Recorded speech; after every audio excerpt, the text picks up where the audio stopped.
La pause décoloniale, édition 17.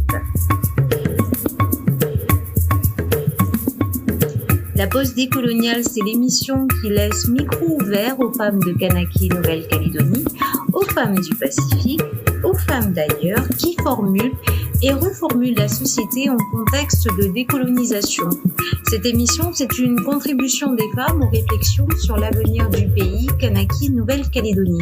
Bonjour, je suis Roseline Macadou, créatrice de cette émission podcast.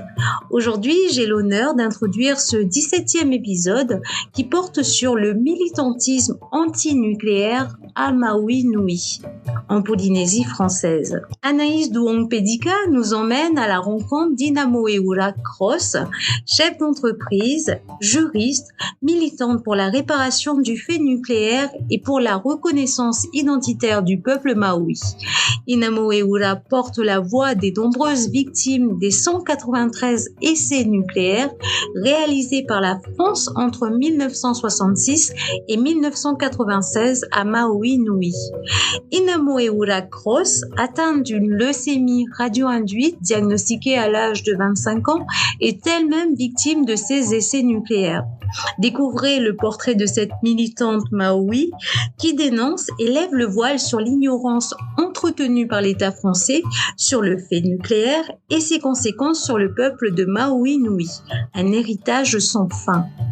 Alors que l'un des ateliers du Pacific Feminist Forum de Kanaki Nouvelle-Calédonie portait sur la militarisation de la région, rappelons que ces essais ont permis à la France de se placer parmi les grandes puissances mondiales militaires.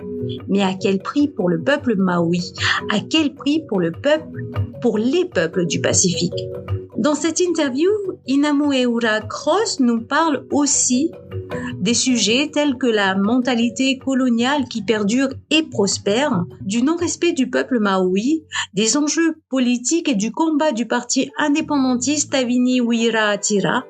On y trouve d'ailleurs dans son discours un écho à ce que l'on vit ici en Kanaki, Nouvelle-Calédonie. Je vous laisse avec Anaïs Douong-Pedika qui interroge donc Inamoeura Cross. Bonne écoute, bonne pause décoloniale. Bonjour Inamoeura, vous êtes chef d'entreprise, juriste, maman d'un garçon et militante pour la réparation du fait nucléaire en Polynésie et pour la reconnaissance identitaire du peuple maori. Vous vivez à Papeete et vous portez la voix des nombreuses victimes des 193 essais nucléaires réalisés par la France entre 1966 et 1996 à Maui Nui. Vous êtes vous-même une victime de ces essais puisque vous êtes atteinte d'une leucémie radio-induite diagnostiquée en 2013 alors que vous aviez 25 ans. Et dans le cadre de votre militantisme, vous avez notamment fait une intervention remarquée à la tribune des Nations Unies en 2019 et vous avez plus récemment été invité par l'ICAN. Alors l'ICAN, c'est l'International Campaign to Abolish Nuclear Weapons, la campagne internationale pour abolir les armes nucléaires, à la réunion du traité d'interdiction des armes nucléaires des Nations Unies qui s'est déroulée à Vienne, en Autriche, en juillet dernier. Merci d'avoir accepté notre invitation et de vous joindre à nous pour cette interview. Merci à vous. Donc, ma première question, vous pourriez-vous nous parler de votre engagement militant? D'accord. Alors, j'ai vraiment commencé le militantisme en 2018. Alors, effectivement, je suis tombée malade en 2013, mais je n'ai pas fait un lien tout de suite avec les essais nucléaires, forcément, quand bien même la leucémie faisait partie des maladies, de la liste des maladies radio-induites, et que dans ma famille aussi, il y avait énormément de personnes atteintes de maladies radio-induites, dont les cancers de la thyroïde ou cancer du sein, parce que le nucléaire, c'est un sujet assez tabou. C'est quelque chose dont on n'ose pas parler, dont on ne parle pas et qu'on n'étudiait pas non plus à mon époque à l'école. Et en fait, c'est véritablement en octobre 2018, lorsque Oscar Temaru, donc le président du parti indépendantiste en Polynésie, va déposer une plainte pour crime, une communication pour crime contre l'humanité devant la Cour pénale internationale suite aux essais nucléaires français en Polynésie, que je vais commencer à m'intéresser au sujet et que je vais me rendre compte en fait de l'impact de ces essais à la fois dans notre pays et surtout sur notre peuple. Donc en fait, il va piquer ma curiosité en faisant ça parce que ça a été très médiatisé en Polynésie française. Et c'est là que, en 2018, donc à 30 ans, je me rends compte qu'on a eu 193 essais nucléaires. Dans ma tête, je pensais qu'on en avait eu peut-être 3-4 à peu près. Et je découvre en fait avec effroi ça, donc je continue à faire des recherches et je connaissais beaucoup l'histoire des guerres dans le monde et les bombes nucléaires qui avaient bombardé Hiroshima et Nagasaki. Et là, je découvre qu'il y a un essai aérien qui a été fait en Polynésie qui était 150 fois plus puissant que Hiroshima et Nagasaki. Donc là, je tombe complètement des nues et je me dis, il y a eu un essai qui était 150 fois plus puissant que, que les bombes de Hiroshima et Nagasaki. Quid des autres 192 bombes qui ont explosé dans notre pays? Et c'est là que je vais me rendre compte du mensonge d'État, de tout ce qui s'est fait à côté. Et là, je me suis dit, si moi, déjà à 30 ans, je me rends compte de ça, je pense que beaucoup d'autres personnes ne sont pas au courant, tout comme moi, notamment ma génération. Et c'est là que je vais commencer à véritablement militer en adhérant tout d'abord à l'association 193, donc qui lutte pour la reconnaissance du fait nucléaire et des maladies liées au nucléaire. Et c'est comme ça par la suite que je vais aussi aller à la tribune de l'ONU pour dénoncer ça et continuer en fait mon combat. C'est vraiment dans l'idée de sensibiliser la population au niveau local en tout cas. Merci beaucoup pour avoir éclairci ça. Ça m'intéresse que vous parliez du nucléaire en tant que sujet tabou, parce que en Kanaki, Nouvelle-Calédonie, je ne sais pas si vous en avez déjà entendu parler, Louis-José Barbanson, il parle de culture du non-dit chez nous. Donc en fait, Mhm. c'est-à-dire qu'il y a beaucoup d'ignorance sur l'histoire du pays qui n'est pas enseignée à l'école et qu'on parle même pas des fois d'oubli de l'histoire, mais juste d'ignorance sur l'histoire. Donc, c'est un peu la même chose, du coup, dans votre contexte avec le nucléaire. Mais je dirais que oui, on peut parler de non-dit, mais d'ignorance, je rajouterais d'ignorance voulue et contrôlée par l'État. Mm. C'est-à-dire que c'est pour ça en fait qu'à un moment donné, je disais que on ne peut pas dissocier l'histoire du nucléaire en Polynésie de notre histoire coloniale. Tout d'abord, par rapport au fait que si déjà que ce soit en 1960 et aujourd'hui en 2022, on ne peut pas dissocier le colonialisme de l'histoire du nucléaire parce qu'on le vit encore aujourd'hui, à travers une sorte de peur de parler et aussi, on est un peu perdu aujourd'hui encore et c'est ça qui est terrible, c'est que même face à mon peuple, face aux Polynésiens, je dois me défendre en disant que ma maladie vient des essais nucléaires. Parce que pendant tellement d'années, on nous a bassiné que les essais étaient propres, que les gens sont un peu perdus. Et donc, il y a 2 choses qui nuisent au combat, au militantisme nucléaire, c'est la peur et cette ignorance. Et tout d'abord, la peur, ça nous vient de notre histoire. C'est-à-dire qu'il y avait, parmi les politiciens, il y avait un politicien qui était fermement opposé, aux essais nucléaires parmi tant d'autres, mais un qui était vraiment notre Robin des Bois local et qui peut-être aurait pu faire peser un peu la balance, qui s'appelait Puvan Aopa. Et heu et lui, il a été arrêté, injustement. L'État français a fait des fausses preuves, a brûlé un bâtiment de l'administration et l'a accusé à tort, l'a emprisonné à tort et l'a exilé à Paris pendant, des années. Et en fait, à partir du moment où il y a eu ça, il y a eu comme une peur qui s'est abattue sur tous les politiciens et toute la Polynésie. Donc en fait, quand bien même aujourd'hui l'État français continue de dire que les Polynésiens ont bien voulu laisser, leur terre, à la France pour faire ces essais, c'est complètement faux. On n'avait pas le choix, les politiciens de l'époque n'avaient pas le choix et malheureusement, en fait, mon peuple aujourd'hui et même moi, on porte toujours les stigmates de cette peur de l'affaire Pouvan 1. Encore aujourd'hui, beaucoup de gens n'osent pas, se montrer, n'osent pas en parler. C'est un sujet tabou. Par exemple, c'est rare de voir des fonctionnaires qui vont militer contre le nucléaire parce qu'ils auraient peur de perdre leur emploi ou de se faire muter je ne sais où. Et autre chose aussi par rapport au fait colonial, c'est qu'on se dit encore aujourd'hui que, et c'est malheureux, mais que le blanc, que le français, il a raison. Donc s'il a dit que c'était propre, c'était propre. Nous, Polynésiens, autochtones, on est inférieurs à eux. Et je dis ça en connaissance de cause parce que alors que j'étais déjà très avancée dans mes recherches du nucléaire et que je savais tout ce mensonge d'État, j'avais vu à la télé en février 2020 le haut-commissaire de Polynésie, qui est le représentant de l'État, dire à la télé il faut arrêter toutes ces vagues sur le nucléaire. Il n'y a pas plus de malades en France qu'en Polynésie. Et donc là, pendant un instant, moi, polynésienne, je me suis dit, mais qu'est-ce que tu as à militer et à dire qu'on a des clusters de cancer? Il y a le chef de l'État qui vient de dire, il est hyper intelligent, il vient de dire qu'il n'y a pas plus de malades ici qu'en France. Et en fait, pendant quelques secondes, je l'ai cru. Et je me suis dit, jusqu'à ce que je reprenne mes esprits et que je m'insurge contre ses propos, parce que ce qu'il avait dit, c'était extrêmement grave. Et il n'y a jamais eu en plus d'études sur le taux de maladie.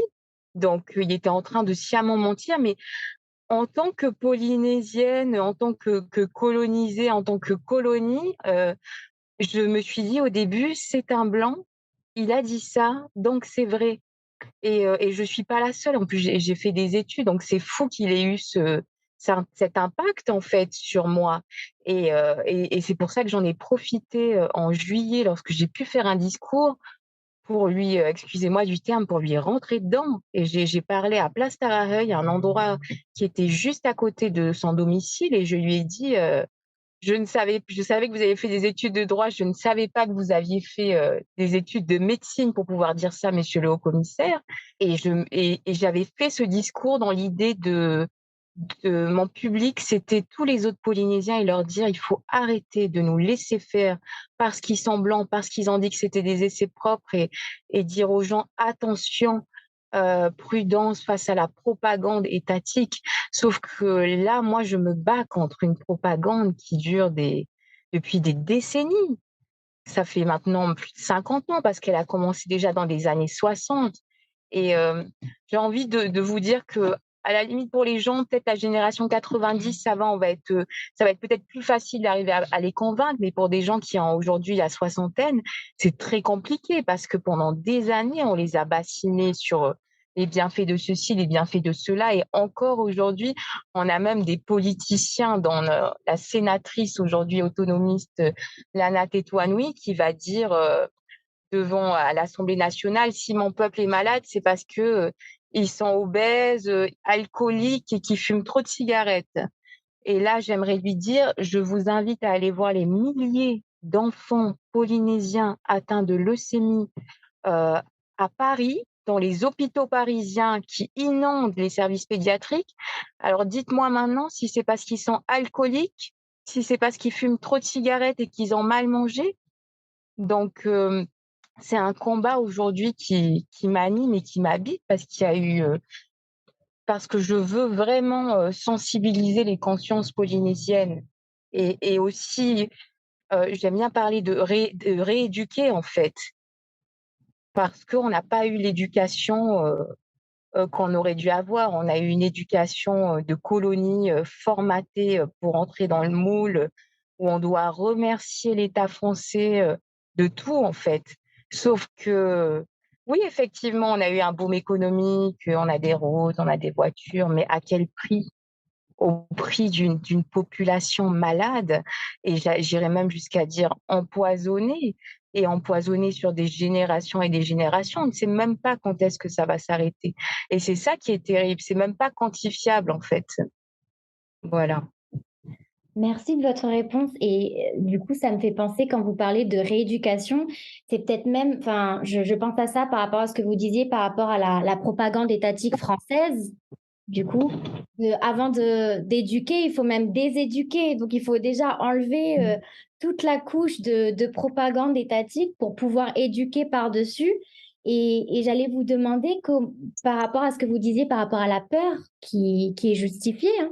Du coup, comment vous avez surmonté cette peur? Est-ce que, en tant que militante, vous n'avez pas peur? Alors, je n'avais pas peur du tout quand j'ai commencé. En fait, j'étais tellement révoltée et je m'en voulais aussi à moi-même parce que c'était qu'à 30 ans que j'avais réalisé tout ça et je m'en voulais de pas savoir tout ça alors que je suis, une femme quand même éclairée. J'ai toujours bien réussi à l'école, j'ai été, quand même loin dans mes études donc en fait, je ne pensais pas à ça et ce sont les autres qui vont m'amener à commencer un petit peu à avoir peur. Parce je vais recevoir des messages, pas de menaces, mais ou des journalistes, souvent ça va revenir, c'est: «Mais n'avez-vous pas peur? N'avez-vous pas peur?» Et donc la première réponse a été: «Mais, est-ce que je dois avoir peur?» Et en fait après là, ça continue encore, j'ai des Polynésiens qui me disent, «Mais tu travailles dans quoi pour, oser, dire haut et fort tout ça?» Et donc j'ai essayé de beaucoup me détacher et en me demandant aussi, bah, qu'est-ce qu'ils vont me faire, aujourd'hui? Comment ils veulent me faire taire et après je me suis dit: «Il faut que je continue parce que je pense il faut montrer aux Polynésiens, il faut plus qu'on ait peur» et donc en fait, je n'y pense pas. Donc, à chaque fois que je reçois des petites alertes, des gens qui sont là: «Mais et si on te faisait ça?» Je fais comme si j'avais pas lu et je continue mon combat parce que c'est trop révoltant et je me dis que plus je parle, peut-être plus ça va délier aussi, heu, d'autres langues, que ça va permettre de faire sortir des gens, du silence et je pense que ça marche parce que j'ai énormément de messages de soutien de Polynésiens, qui répondent exactement à l'objectif que je me suis donné, c'est qu'ils me disent: «Tu m'as réveillée» ou «Tu m'as éveillée, je ne savais pas ceci, maintenant je sais, ça change mon opinion, tu m'as éclairée» et donc c'est exactement mon objectif. Merci. Bah, du coup, j'imagine que ça doit être vraiment encourageant. Et ma prochaine question, ça rebondit sur ce que vous venez de dire. Quels sont vos objectifs politiques dans vos luttes, dans la lutte que vous menez? Alors je vais pas me cacher parce que pendant un long moment, j'étais pas forcément, indépendantiste mais je suis fière de pouvoir dire que j'ai grandi avec une famille d'indépendantistes, des parents indépendantistes donc on peut dire aussi, la pomme est pas tombée loin du pommier dans le sens où j'ai 2 parents qui ont été, des exemples, on va dire, de force et de défense. Mon père avait créé la Ligue des droits de l'homme, il est avocat, polynésien, il a fait partie des premiers avocats polynésiens. Très, très proche aussi de la communauté kanak, parce qu'il a fait ses études, en France et en fait, c'est marrant parce qu'entre Iliens, on se retrouve toujours. Donc j'ai des photos de mon papa avec le FLNKS, il a ses frères kanaks, il a grandi avec cette communauté, on va dire. Et il a toujours été grand syndicaliste, défenseur des droits de l'homme et surtout des droits maoris. Et ma maman est politicienne également, indépendantiste. Mais je n'étais pas indépendantiste et ils m'ont jamais poussée dans la politique ou dans le militantisme. Bien au contraire, j'étais plus réfractaire un peu à tout ça parce que c'était pas facile. J'étais dans des écoles où très pop A, enfin, alors pop A c'est française, très à connotation très très blanche, on va dire, et c'était pas facile pour moi d'être la fille des indépendantistes. C'était pas forcément le parti, on va dire, le plus en vogue non plus. Mais je suis fière de pouvoir dire que je suis devenue aujourd'hui indépendantiste en voyant tout ça, la propagande étatique, les essais nucléaires, en voyageant aussi énormément et en me rendant compte de ce que la France fait à notre peuple, c'est-à-dire nous faire croire en fait que sans eux nous ne sommes rien en fait, ce qui est totalement faux. Et plus je vais sur des scènes internationales, dont la tribune des Nations Unies et les contacts que je me fais, plus je me rends compte de de la force du territoire polynésien, en fait, et de la puissance qu'on peut être, et qu'en fait, on est un atout pour la France. Donc aujourd'hui, mon objectif, c'est de créer une fondation pour pouvoir me donner les moyens, comme vous avez dit, de déséduquer sur cette propagande étatique, et à côté de ça, rééduquer la société polynésienne pour qu'on arrête de se dire que sans la France, nous ne sommes rien. Et c'est vrai que j'avais grandi avec cette idée. Il faut dire merci à la France pour tout, en fait. On existe grâce à la France, et j'ai grandi avec cette idée que ben, si on était indépendant, on ne serait plus rien. On vivrait comme à l'époque de nos ancêtres, plus d'électricité, plus rien, ce qui est totalement faux. Donc, mon objectif aujourd'hui, c'est la reconnaissance du peuple polynésien, protéger par exemple l'emploi local, parce qu'on se fait, j'ai pas peur du terme, mais totalement envahir, notamment depuis la crise Covid, par des métropolitains qui viennent s'installer, qui s'y installent comme s'ils étaient en France, en territoire conquis, et avec, on aime bien dire ça, un esprit assez colonial. Ici, c'est la France, et je m'oppose totalement à ce genre de comportement. On n'est pas en France, on est en Polynésie, on a une culture, il faut la respecter, il faut respecter aussi notre peuple. Et pour moi, ça devient impératif de protéger l'emploi local face à cette vague de métropolitains qui viennent s'installer chez nous. Et on a un nouveau problème, c'est-à-dire que les Polynésiens également n'arrivent plus à se loger. Les prix ont explosé, ils ont pris 40% en l'espace de moins de 5 ans. Merci de soulever ces problèmes-là. On va y revenir en fin d'entretien parce que ça nous intéresse de connaître en fait les liens entre la lutte antinucléaire, les luttes anticoloniales et les problèmes du coup d'emploi local, de langue et de culture autochtone dans le contexte de la Polynésie. Vous avez parlé en début d'entretien de votre engagement qui a commencé au niveau local en premier avec l'association 193. Est-ce que vous pouvez nous dire en quoi, pour vous, il est important de s'engager localement, mais aussi sur la scène internationale, parce que maintenant, vous êtes relativement présente sur la scène internationale? Alors en fait, quand j'ai commencé à parler, à faire ma première prise de parole, c'était le 2 juillet 2019, donc c'est le jour de commémoration du premier essai nucléaire.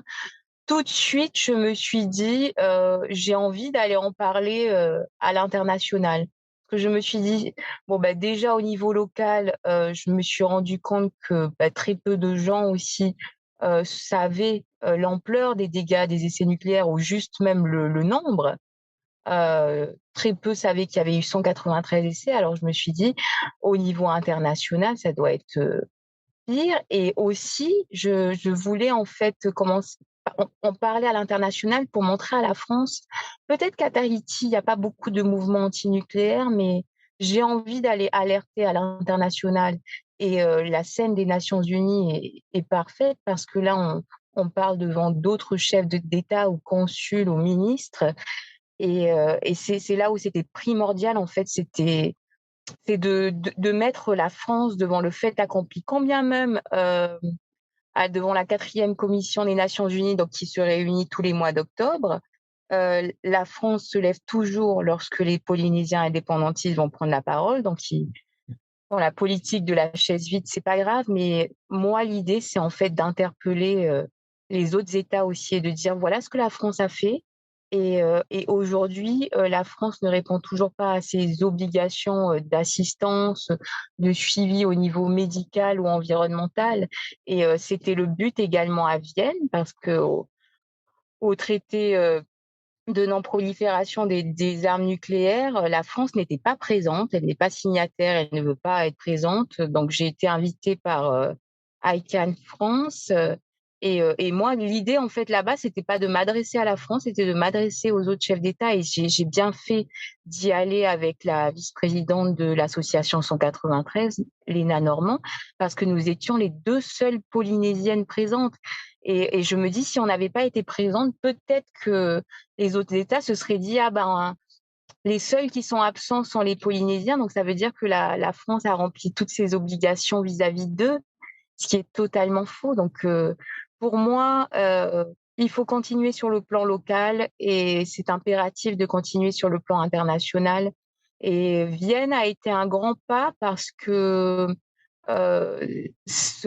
grâce au traité, on pourrait aussi, nous, la Polynésie, quand bien même on n'est pas signataire, avoir aussi des aides au niveau de l'assistance, que ce soit nettoyer notre environnement ou un accompagnement au niveau médical.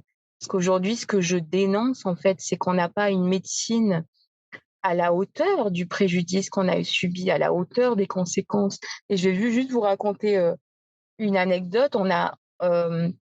Lorsque les essais ont commencé en 1966, c'était la France qui avait, donc on n'était plus une colonie, enfin, sur le papier, on n'était plus une colonie, mais dans les faits, on l'était toujours et on l'est toujours aujourd'hui. La France avait la compétence de la médecine en Polynésie dès les premiers essais. Donc, c'est eux qui prenaient en charge toutes les dépenses au niveau médical des Polynésiens et des Français présents en Polynésie. Et à l'époque, on savait que les premières grosses maladies, cancers, après une bombe nucléaire apparaissaient 10 ans après. Et qu'est-ce qui se passe en Polynésie 10 ans après le premier essai? Comme un cadeau que la France offre pour l'autonomie des Polynésiens, on nous rend, entre guillemets, la compétence de la médecine. Donc je crois que c'était 10 ans, ou je sais pas si c'est 77 ou 1978, pour l'autonomie de la Polynésie française, on vous donne comme nouvelle compétence la santé.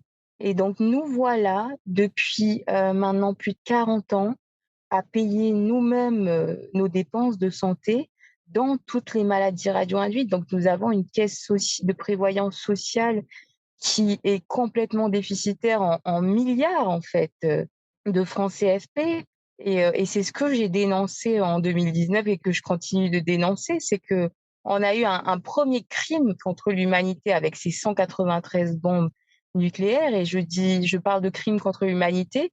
Souvent on dit un crime contre l'humanité, il faut qu'il y ait volonté de nuire. Et j'ai dit, il y a peut-être pas eu volonté directe, mais il y a eu omission, il y a eu mensonge. Donc ils savaient qu'il nous faisait du mal avec ces essais nucléaires dès le premier essai. Donc d'avoir fait ça, c'était un premier crime contre l'humanité. Et pour moi, de nous laisser supporter le coût de toutes ces maladies radio-induites est un deuxième crime contre l'humanité. Et aujourd'hui, ça pèse énormément sur notre société, nos dépenses de santé. Donc je trouve ça terrible. On a des charges sociales énormes, énormément de taxes. Donc c'est ce que je dénonce au niveau du combat du nucléaire. Ces choses que vous dénoncez, au niveau international et au niveau local aussi, c'est en quelque sorte aussi pour mettre pression sur la France, comme vous dites, pour mettre la France devant le fait accompli. Mmh. Est-ce que dans ce cadre-là, dans quelle mesure vous travaillez avec d'autres militants et militantes du Pacifique et aussi du reste du monde? On va dire que je commence j'ai eu plusieurs prises de contact, suite à, mon déplacement à Vienne en Autriche en juin.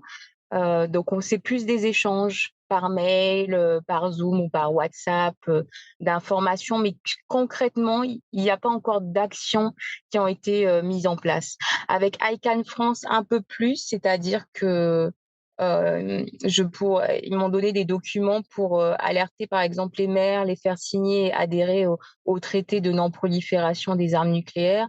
Donc là, il va y avoir une action concrète, mais après, avec les autres personnes, on va dire que ce n'est pas encore en place, mais j'espère que ça se fera très bientôt.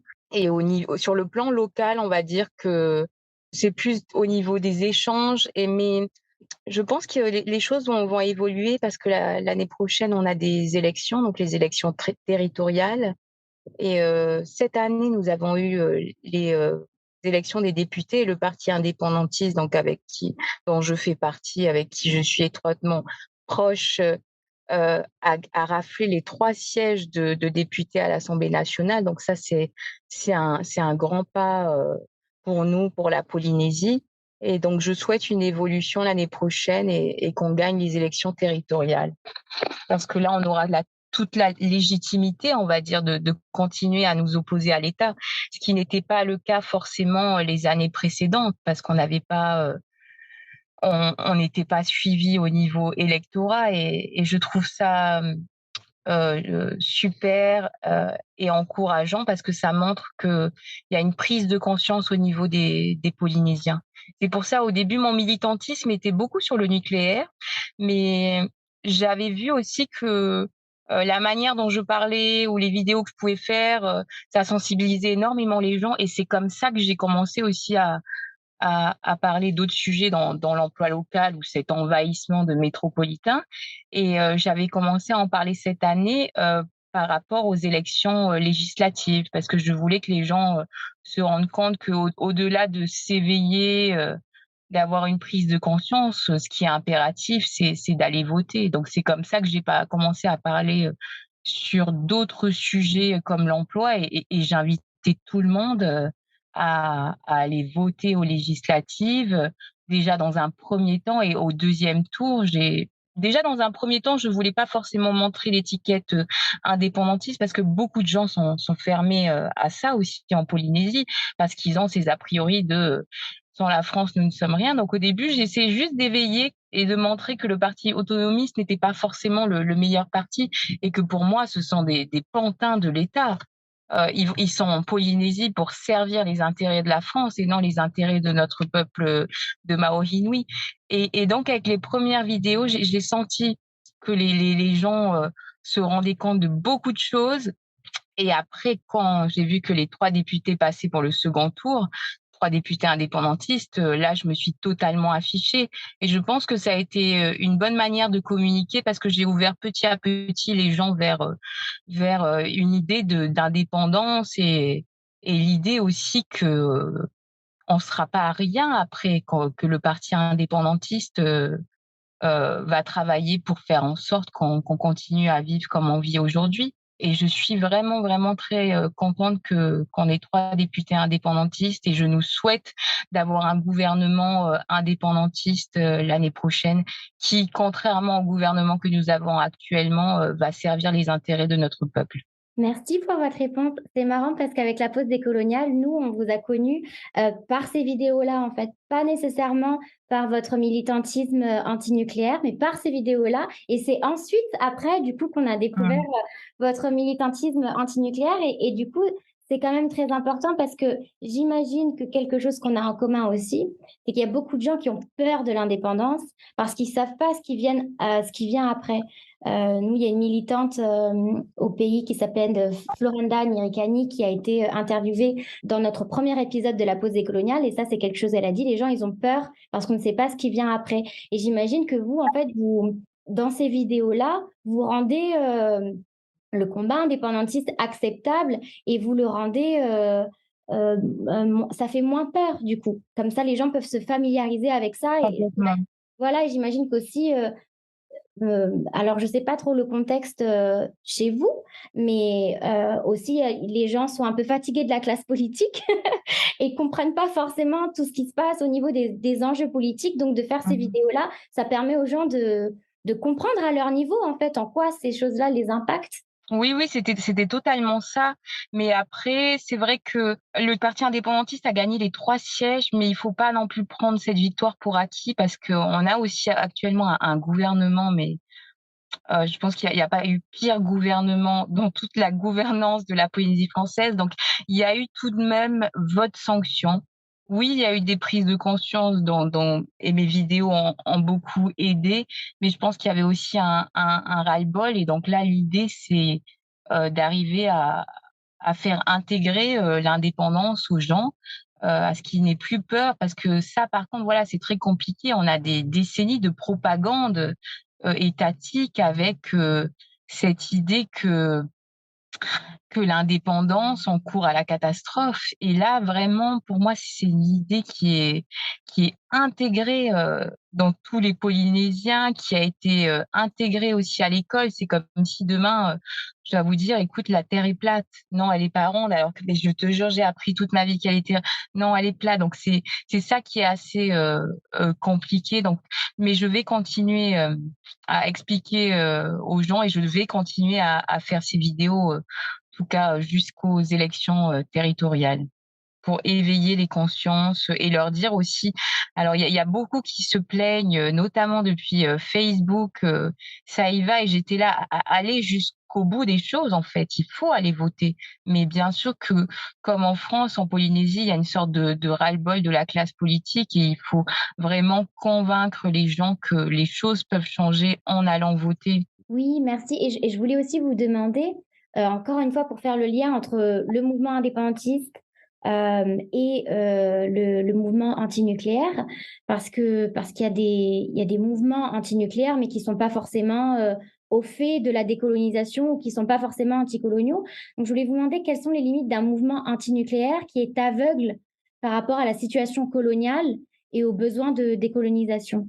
Alors, il y a effectivement, des mouvements antinucléaires, mais on va dire, pro-étatiques. C'est, on dénonce, mais en fait, on va pas plus loin et pour moi, ça, c'est encore des c'est des gens, parce que alors la corruption, c'est un truc tellement commun chez nous. Ça a commencé, dès l'arrestation de Pouvana, c'est-à-dire qu'ils se sont dit: «Bon, ben, on va nous imposer les essais nucléaires, bon, ben, autant mieux qu'ils les imposent tout en remplissant nos poches» et donc c'est ça qui a fait courir, notre pays à la perte et encore aujourd'hui, pour moi, j'ai un gouvernement, totalement de corrompu donc pour moi, un mouvement, antinucléaire ne peut pas être anticolonial. C'est impossible parce que sinon c'est jouer le jeu de l'autruche.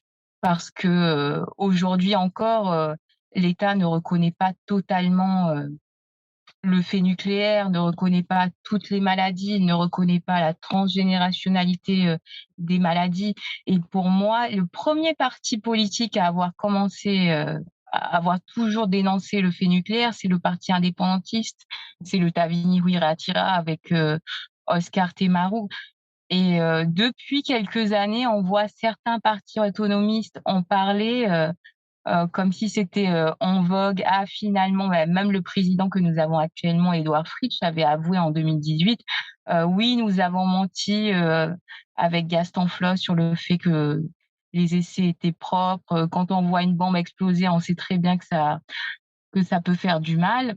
Mais quand bien même il a pu dire ça, quand il avait dit ça en 2018, ça m'avait donné les larmes aux yeux parce que je me suis dit il était déjà président de la Polynésie française et je me suis dit: «Oh mon Dieu, est-ce qu'il va enfin décider, quand bien même il est autonomiste, de s'opposer à la France, et de défendre le fait nucléaire et ce qui nous arrive, les victimes polynésiennes du nucléaire?»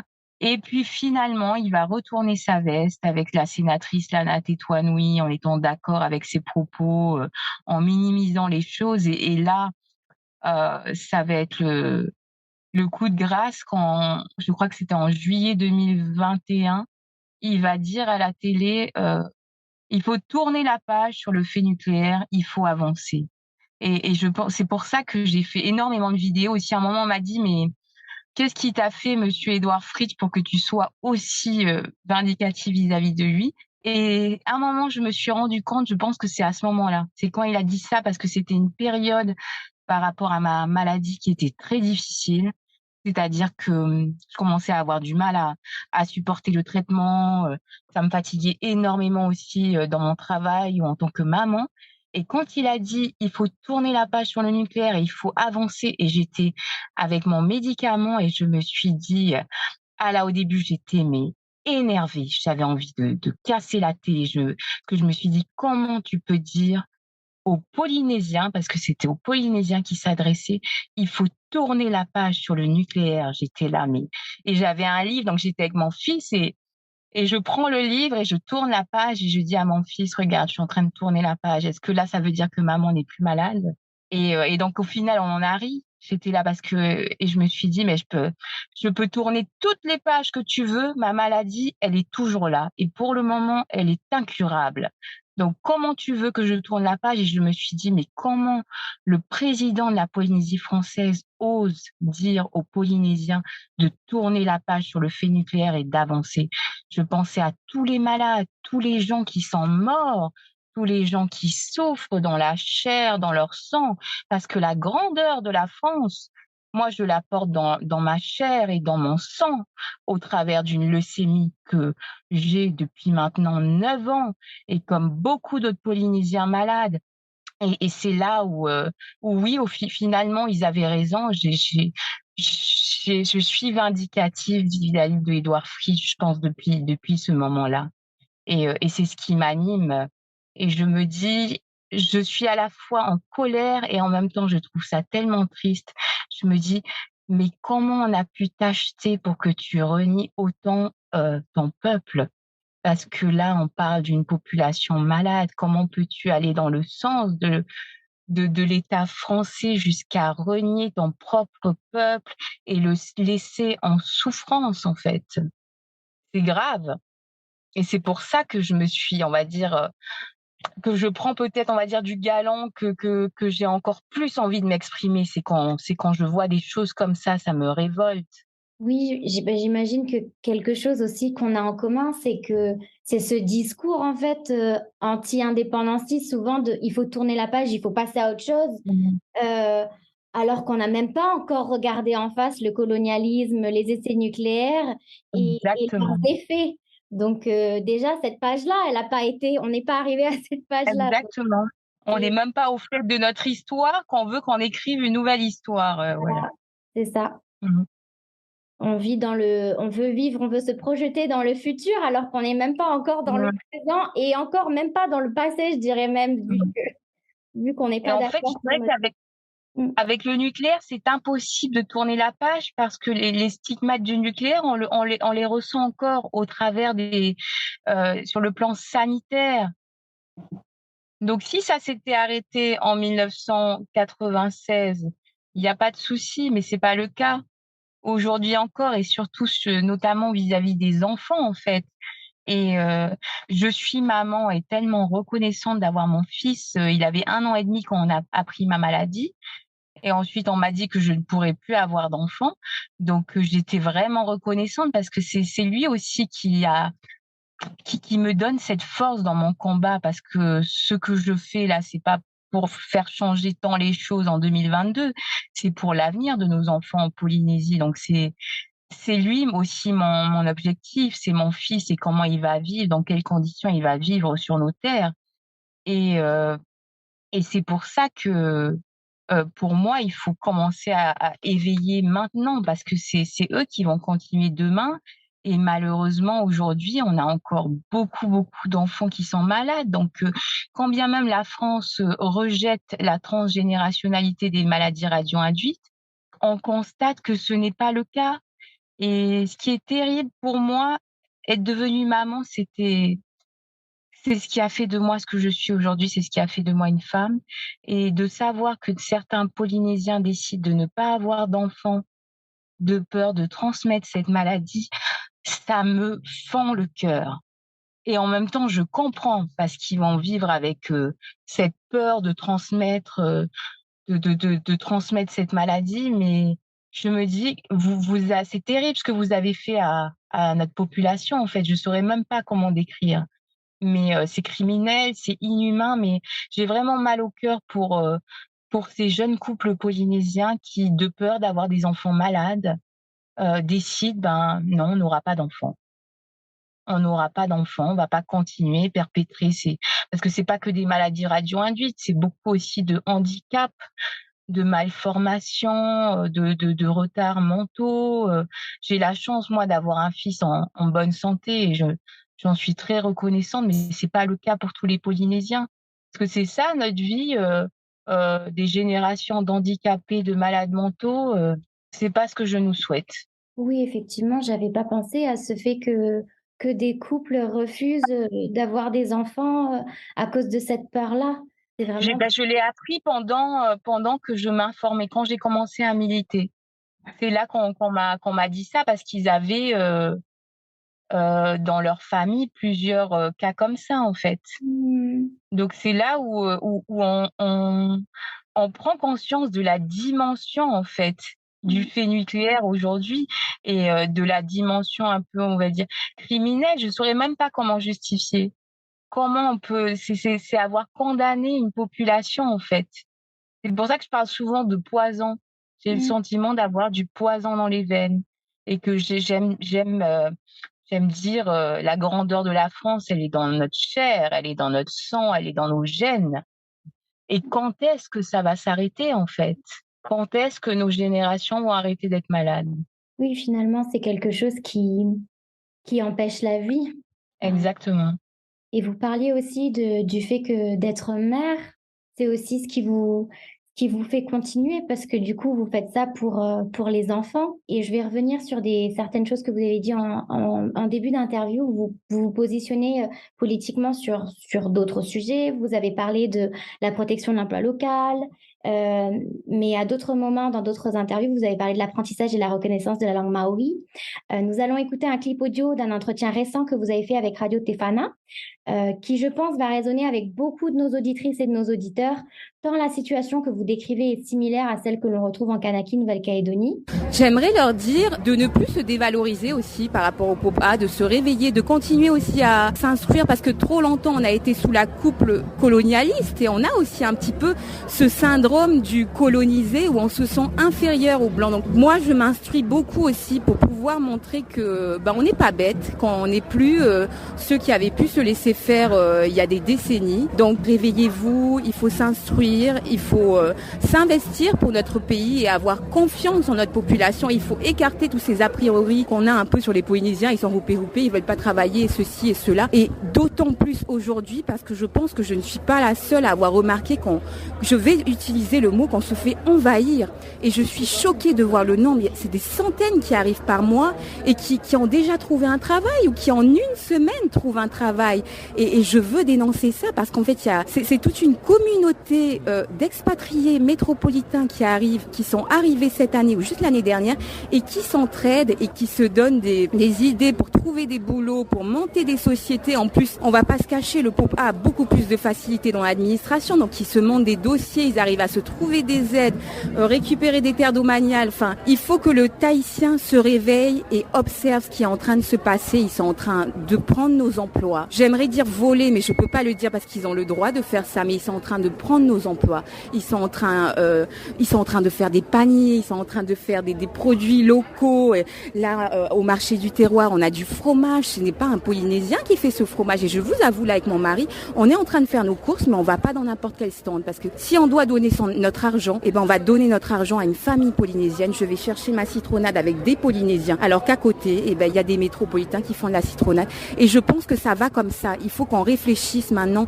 Je n'achète pas que local, j'achète Maori. Et je pense qu'on devrait se créer un label Maori. Parce qu'aujourd'hui, on a des couturières métropolitaines qui viennent d'arriver. On a des gens métropolitains qui viennent d'arriver, qui font des bijoux, qui font des confitures à la papaye. Et donc, Tahitiens, nos Polynésiens, les Maoris, réveillez-vous et consommons local, consommons Maori. En quoi pensez-vous que le combat politique pour la réparation du fait nucléaire en Polynésie est lié à ces autres problèmes coloniaux dont vous parlez? Alors pour moi, aujourd'hui, il est toujours actuel, la réparation et dénoncer le fait nucléaire, on va dire au niveau, de l'accompagnement qu'on a besoin aujourd'hui.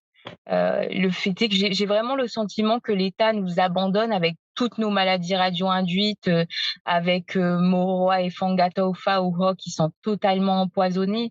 Donc en fait, si je devais réclamer quelque chose à la France au-delà de nous permettre, on va dire, de lever les frontières face à cette arrivée de métropolitains, c'est déjà qu'on ait une médecine à la hauteur. C'est-à-dire que je suis révoltée qu'il y ait encore des centaines, voire des milliers de Polynésiens qui continuent à partir à Paris pour se faire soigner. Moi, j'ai la chance de pouvoir me faire soigner parce que c'est un type de leucémie qui peut se faire soigner à Tahiti, mais c'est pas le cas pour tout le reste des Polynésiens. Donc pour moi, par rapport à tout ce qu'on a eu, on devrait avoir un hôpital qui pourrait soigner toutes les maladies radio-induites. À côté de ça, on a aussi des Polynésiens qui ne parlent même pas la langue française, qui sont évassanés tout seuls sans traducteur et qui, au final, sont condamnés à aller mourir à Paris. Comment vous voulez qu'ils disent qu'ils ont mal ou qu'ils se sentent pas bien et ça, je trouve ça terrible.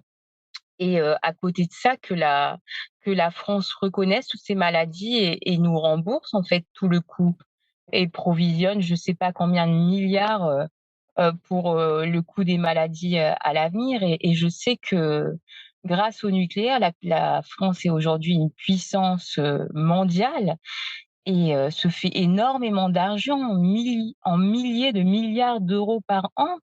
Mais grâce à qui ils ont atteint grâce à qui ils ont atteint ce rang de puissance mondiale du nucléaire? Et ben, je pense que c'est grâce aux Algériens et ensuite à la Polynésie française avec tous les essais nucléaires qu'ils ont fait exploser dans nos pays. Et c'est pour ça que pour moi, je me reconnais vraiment dans le parti indépendantiste parce qu'on n'a pas peur de s'opposer à la France. On n'a pas peur aussi de dire qu'il y a trop de Français, trop de métropolitains dans notre pays. Et c'était important pour moi de désensibiliser ce débat parce que beaucoup nous traitaient de racistes et c'est pour ça que je voulais dire, je me suis fait beaucoup connaître avec une vidéo où je parlais de ça, où je disais que ce n'était pas du racisme. On peut parler de protectionnisme peut-être, mais qu'il faut arrêter de se dire qu'on est raciste. Pour moi, je ne trouve pas ça normal. J'ai l'impression des fois qu'on me vole ma culture pour au final la monnayer.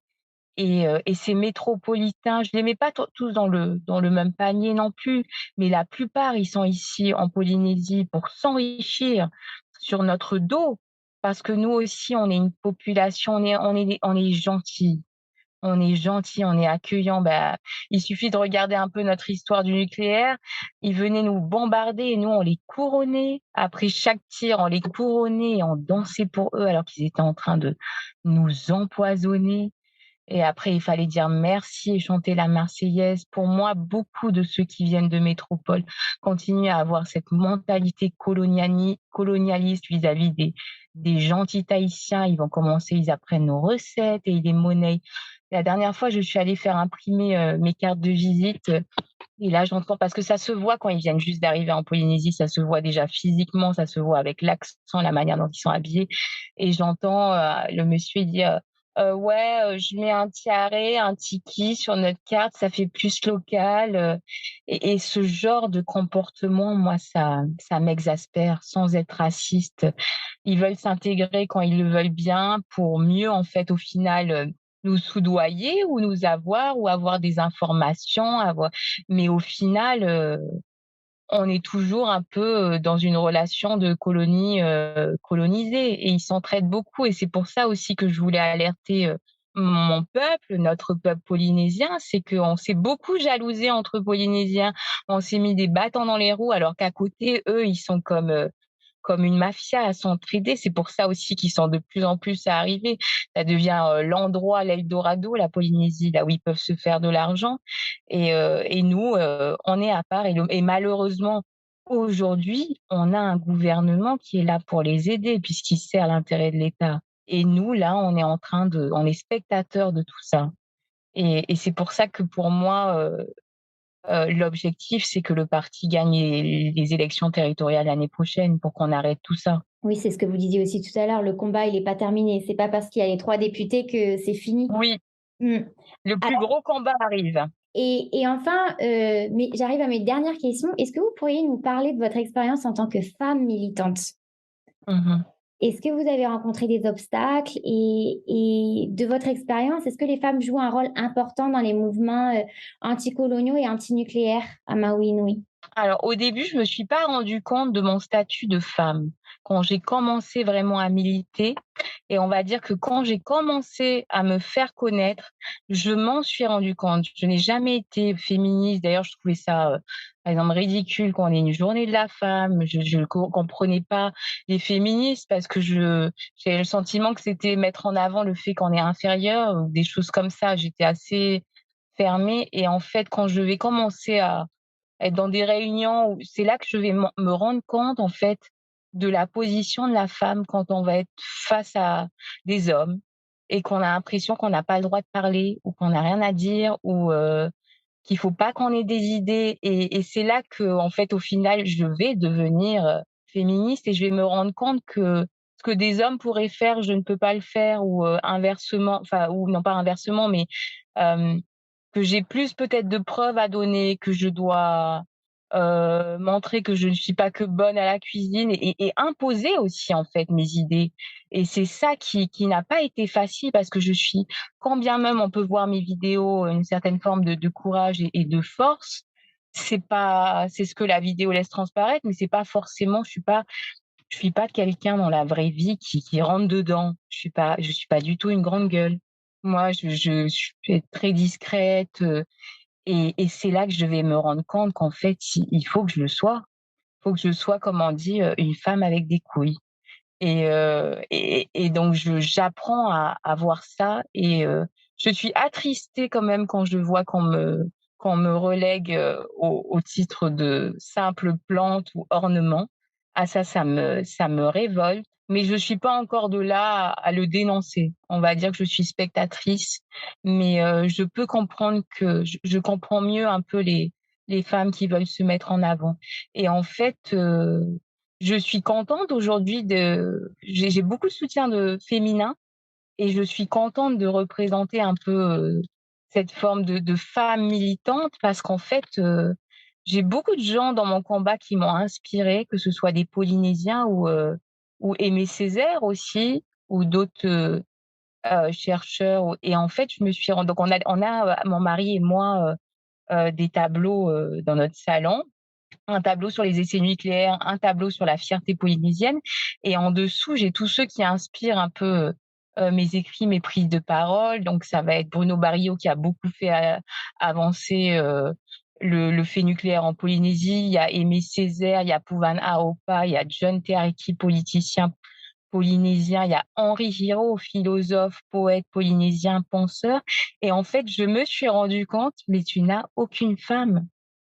Et c'était vrai parce qu'en fait, alors que notre société avant la colonisation était matriarcale, elle est devenue patriarcale et donc il faut, heu, il faut faire évoluer les choses et heu et ça commence. Mais pour l'instant, je trouve qu'en Polynésie, s'il y a des femmes au gouvernement, c'est bien parce qu'on a l'obligation de la parité. Je pense pas que ce serait le cas, dans d'autres conditions. Il y a encore, beaucoup, de personnes pas en tout cas mon papa. Ça, j'ai grandi vraiment dans une famille, très ouverte, mais les choses doivent continuer à évoluer. Donc en fait, je suis fière aujourd'hui de représenter, cette image de femme forte, de femme militante parce qu'à côté de ça, j'ai un travail. À côté de ça, j'ai un enfant, je fais le ménage, je fais la cuisine. Bien sûr, j'ai un mari qui m'aide énormément et qui m'épaule, mais on peut être femme militante et arriver aussi, à remplir ses obligations familiales. Merci pour cette belle réponse. Et ma dernière question, quels sont vos espoirs pour la suite? Alors là, ça va être redondant, mais je veux vraiment Mmh. qu'on gagne, que le parti indépendantiste gagne les élections, territoriales l'année prochaine parce que je pense que c'est ce qui va nous donner les instruments pour faire avancer, nos combats. Sinon, c'est vraiment que le peuple polynésien, on va dire, s'éveille et se réveille comme j'ai pu le faire depuis maintenant, 5 ans. Je demande pas aux gens après je peux comprendre qu'on ne soit pas indépendantiste, mais au moins qu'on arrête de se laisser faire et qu'on arrête de se sentir, inférieur, à l'État. Ça, c'est très difficile parce que même moi, à certains moments, bah, je vais pas réussir à m'imposer. Je vais me dire: «C'est un blanc, il est plus intelligent que moi» ou des choses comme ça et l'objectif, en fait, c'est vraiment que la Polynésie, reste aux Polynésiens, qu'on arrive à continuer. Voilà, ce qui est terrible actuellement, c'est qu'on n'arrive même pas à se loger, qu'on a du mal on peut même plus acheter un terrain.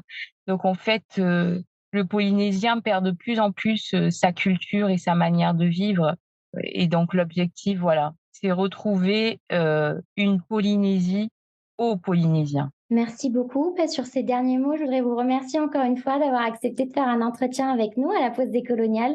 Ça a été vraiment un plaisir de parler avec vous et de recueillir vos réponses. Donc, merci. Merci beaucoup Anaïs et merci pour vos questions qui étaient vraiment très très intéressantes et effectivement je pense qu'on a beaucoup de points communs.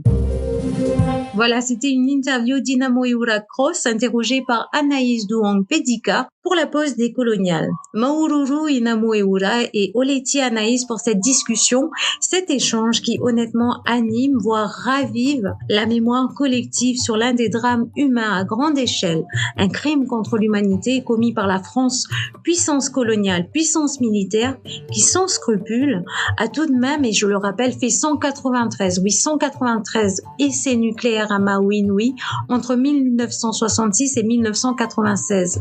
C'était pas une expérience pour tester un produit et ses dangers. On parle bien de crimes contre l'humanité, car ceux qui organisaient ces essais étaient pleinement conscients des risques liés à la toxicité de ces essais nucléaires. C'est dire la considération pour le peuple maoui, et la lutte n'est pas terminée. Inamoeura, comme d'autres de ses prédécesseurs militants et ses compagnons actuels de lutte, se battent pour la pleine reconnaissance de ce préjudice, la réparation, mais une vraie réparation à la hauteur des conséquences de ces essais nucléaires. La France a une dette envers le peuple maoui et de manière générale, envers ses colonies. Inamoeura mène un combat juste pour la vérité, pour la justice, pour le respect et la dignité de son peuple. Nous sommes le 6 octobre 2022 et il y a 2 jours, Inamoeura est de nouveau intervenue à la tribune de l'ONU. Le fil conducteur de son intervention, nous dit-elle dans une de ses vidéos Facebook, a été d'appuyer sur le fait que les essais nucléaires sont indissociables de l'histoire coloniale de la Polynésie. Inamoeura nous a parlé de ses débuts en tant que militante. C'était 5 ans après qu'on lui ait diagnostiqué une leucémie. Elle avait alors 30 ans. Elle nous a également parlé de l'ignorance voulue et contrôlée par l'État, une stratégie pour endormir la population et l'empêcher de se révolter, de s'indigner, d'où l'importance de déséduquer et rééduquer à l'histoire, la vraie histoire de Maui Nui. Un de ses objectifs est de créer une fondation qui lui permettrait d'avoir les moyens, justement, de déséduquer sur cette propagande étatique, puis de rééduquer la société polynésienne. Une sorte de déformatage de l'idée selon laquelle, sans la France, nous ne sommes rien. Ça rappelle en fait la propagande de la peur que les loyalistes mènent ici en Kanaki, Nouvelle-Calédonie, pour nous décourager de la lutte pour l'indépendance. Elle nous a également parlé de l'impératif de protéger l'emploi local, car comme en Kanaki, Nouvelle-Calédonie, l'invasion de métropolitains réduit le marché du travail et les réseaux de POPA entretiennent des privilèges dont sont écartés les locaux à différents niveaux et dans différents domaines. Et enfin, gagner les élections territoriales en 2023, un souhait qu'elle formule pour son parti, le parti indépendantiste Tavini Wiraatira. Voilà pour le récapitulatif de cette interview. Maururu Inamoeura, Oleti Anaïs pour cette interview vraiment qui m'a personnellement bouleversée et confortée dans l'importance de communiquer encore et toujours, ne pas se taire, ne pas avoir peur de dénoncer l'injustice. Enfin, pour clore cette édition, on ne peut pas passer à côté de l'actualité. Nous sommes tout de même dans un contexte mondial de tensions et de guerre avec des grands États qui se mettent en ordre de marche pour contrer la position menaçante de la Chine. Alors, au-delà d'avoir la satisfaction, la fierté d'avoir vu le drapeau Kanaki flotter à Washington lors du Forum des îles du Pacifique organisé par le président Biden, la question que je me pose, c'est quelle position avons-nous ici au pays sur la militarisation de la région? Avons-nous pleinement conscience des enjeux au cœur desquels se joue notre avenir? C'est la fin de cette 17e édition de la pause décoloniale dont le thème était, je le rappelle, le militantisme antinucléaire à Maui Nui. Anaïs Douang-Pedika interrogée Inamoeura Cross. Merci à Radio Jido pour la diffusion de cette édition. Merci à l'équipe de la pause décoloniale pour la préparation de cette édition. Je vous donne rendez-vous le 20 octobre, même heure, même fréquence pour une nouvelle pause décoloniale. En attendant, portez-vous bien et comme on dit à Maui Nui, fa'aito ito. Courage. À bientôt.